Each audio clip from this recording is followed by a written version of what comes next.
Salut les amis, c'est Vincent, vous êtes sur Vincent Enquête et j'espère que vous allez bien. Le 26 décembre 2004, nous connaissions le tsunami le plus meurtrier de l'histoire. Il a fait plus de 230 000 morts en quelques heures à peine.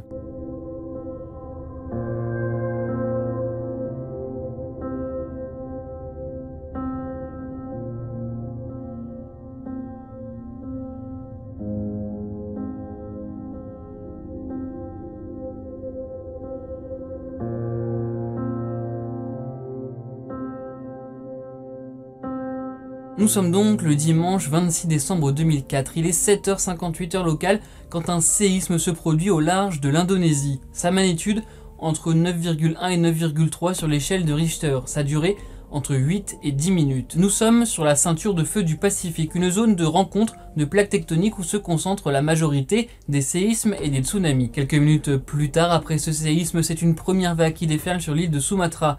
La vague touche aussi la Thaïlande, la Birmanie, le Sri Lanka, l'Inde, les Maldives, mais aussi quelques heures après la Somalie, la Tanzanie ou le Kenya en Afrique. En bref, elle a touché tout l'océan Indien. Petite parenthèse sur la formation du tsunami. Avec le séisme, une petite vague se forme dans l'océan, mais elle se propage vite vers les terres, le plancher océanique remonte, c'est comme ça que la vague prend de l'ampleur et grossit en hauteur. L'île de Sumatra, la première touchée car la plus proche de l'épicentre du séisme, est la région la plus dévastée. On dénombre rien que dans cette région 131 000 morts. Des dizaines de villages sont rayés de la carte tout simplement, des îles ont même bougé, rendez-vous compte les amis. Des vagues ont atteint près de 800 km/h en mer et jusqu'à 30 mètres de hauteur sur le rivage de Banda Aceh au nord de Sumatra. Dans cette ville, plus de 60 000 personnes sont mortes. Au total, ce sont plus de 230 000 personnes qui meurent dans 14 pays ce 26 décembre 2004.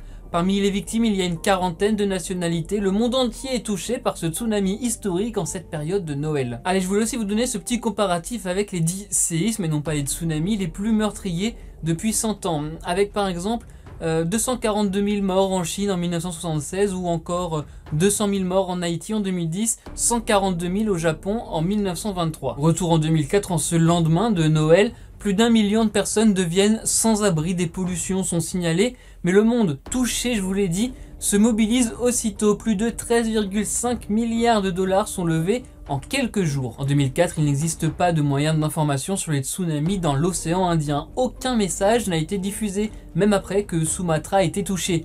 Personne n'avait prévu ce tsunami. C'est aussi pour ça qu'il y a eu autant de victimes dans plusieurs pays. C'est donc pour ça que le système d'alerte dans l'océan Indien a été créé à la suite de ce tsunami, avec au total 25 sismographes. Et maintenant, sommes-nous mieux préparés au risque de tsunami? Alors un exemple, en 2011, le séisme et le raz-de-marée au Japon ont fait plus de 18 500 morts. Ça pourrait peut-être ne pas plaider dans ce sens, mais maintenant, en 2024, il existe 1400 stations dans le monde qui permettent d'alerter en cas de formation d'une vague de tsunami d'après une conférence de l'UNESCO.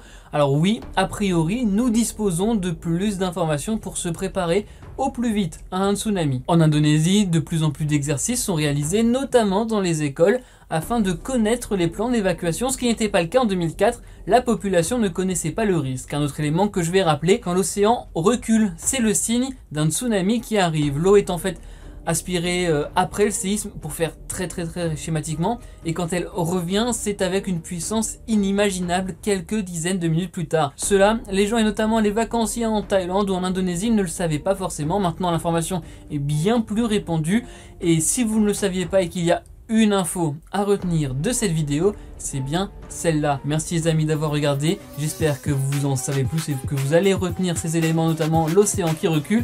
Si vous avez aimé ou appris des choses, likez, partagez et abonnez-vous à ma chaîne Vincent Enquête. On se retrouve aussi sur Insta, TikTok et Twitter. N'oubliez pas les amis, soyez heureux, restez curieux.